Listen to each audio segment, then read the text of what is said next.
Bonjour à tous et bienvenue dans cette nouvelle vidéo. On va parler aujourd'hui des pierres qui vont nous aider à travailler les énergies yang, appelées plus simplement les énergies masculines. Voilà, on va voir directement en fait grâce à cette composition de 3 pierres que j'ai canalisées. Voilà, quelles sont ces pierres qui vont permettre de travailler donc ces énergies. Alors quand on parle d'énergie yang, énergie donc comme j'expliquais on dit au plus simple en fait masculine, mais c'est pas exactement que ça. Voilà, on peut se dire du coup c'est pour les hommes. Pas forcément, parce que les hommes peuvent travailler ce côté yang s'ils le souhaitent, justement pour travailler tout ce qui sera en train à la sexualité, vraiment voilà toutes les énergies de force, de courage, vraiment d'affirmer en fait tout simplement. Et également, les femmes vont pouvoir travailler cette énergie yang. Voilà, si elles sont trop yin, si c'est trop émotionnel, trop féminin, et puis qu'elles veulent en fait plus concrétiser les choses. Donc pour simplifier, l'énergie yang, l'idée c'est de se connecter plus à l'énergie feu. Voilà, c'est vraiment le haut en fait par rapport aux énergies féminines qui vont être plus liées à la terre. L'énergie yang, l'objectif en fait c'est vraiment la concrétisation des projets, des prises de décision voilà concrètes, voilà d'éviter de ruminer, de tergiverser, ça c'est plus yin, vous voyez. L'idée c'est de trouver toujours un équilibre. L'idée c'est pas d'être que yin ou que yang, et ça peut être aussi par période où on sent qu'on va avoir besoin voilà du petit coup de boost. Et l'énergie yang, l'énergie feu aussi, ça va être vraiment pour se booster.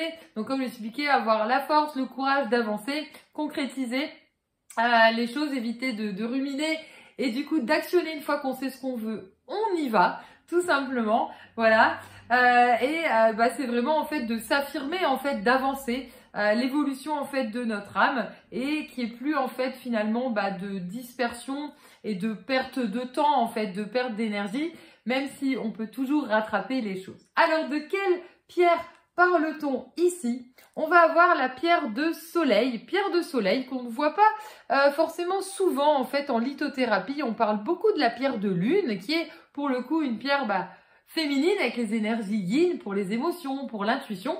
Ici la pierre de soleil, c'est à l'inverse la motivation, le dynamisme, le fait de retrouver les énergies, comme j'expliquais, de concrétiser les choses, et on est aussi dans l'abondance. L'abondance, c'est savoir recevoir ce qu'on mérite. C'est pas uniquement matériel et financier. Voilà, ça peut aussi être des compliments, ça peut être de nouvelles rencontres également sur différents plans. Donc la pierre de soleil, c'est vraiment se connecter à cette énergie solaire, vous l'avez compris, aussi pour la confiance en soi, l'estime de soi, pour rayonner. Ensuite, on va avoir le grenat, qui est une pierre en fait sanguine. C'est une pierre d'ancrage, mais l'idée c'est ici, parce qu'elle travaille le sacré aussi, travailler à nouveau l'abondance. Là, c'est le côté sanguin pour vraiment actionner, dépasser les valeurs sociétales, familiales, toutes les peurs qu'on peut avoir. Beaucoup les peurs affectives aussi, hein. J'ai peur de dire quelque chose qu'on me reproche. J'ai peur de faire voilà tout simplement quelque chose où on va me dire c'est pas pour toi, c'est pas ton domaine, tu vas pas y arriver. Donc vraiment toutes les peurs, on va s'auto-saboter, s'auto-limiter tout simplement. Et puis on a la cornaline. La cornaline, ici on retrouve l'énergie feu avec cette couleur orangée. C'est une pierre de chance, d'abondance aussi, hein. Donc on est vraiment dans des énergies très solaires, très dynamiques en fait, avec l'énergie yang. Et la cornaline, c'est l'enfant intérieur. Voilà, c'est celui qui y va, qui se pose pas de questions. Il commence pas à se demander si c'est bien, pas bien, si on va être d'accord, pas d'accord. Voilà, on le voit, il y a plein d'enfants. Alors, je mets pas tous les enfants dans le même panier, mais en majorité, voilà, les enfants, ils commencent pas à nous interroger tous les 2 minutes, sauf si c'est des super stressés. Voilà, mais eux, ils se disent, moi, j'ai envie de quelque chose, j'y vais, quoi. Voilà. Et ils tentent. Voilà, ils nous demandent, même si des fois, ils savent au fond d'eux que ça risque d'être non, ils tentent le coup. Voilà, c'est énergie yang. Ils lancent l'énergie feu, ils y vont.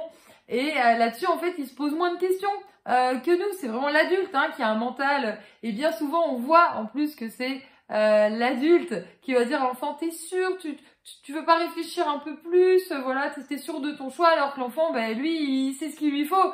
Et ça, c'est quand même assez prédominant. Donc l'énergie yang, c'est ça, c'est se reconnecter à ces énergies tout simplement solaires et beaucoup plus en fait fluide en fait. Donc ici, on parle pas forcément de connexion, c'est même tout l'inverse, c'est d'être complètement connecté à nous-mêmes. Hein. Là, on parle pas forcément, voilà, de l'univers, des personnes autour. Non, non, c'est qu'est-ce qui est bien pour moi, pour avancer mes pions sur le Monopoly.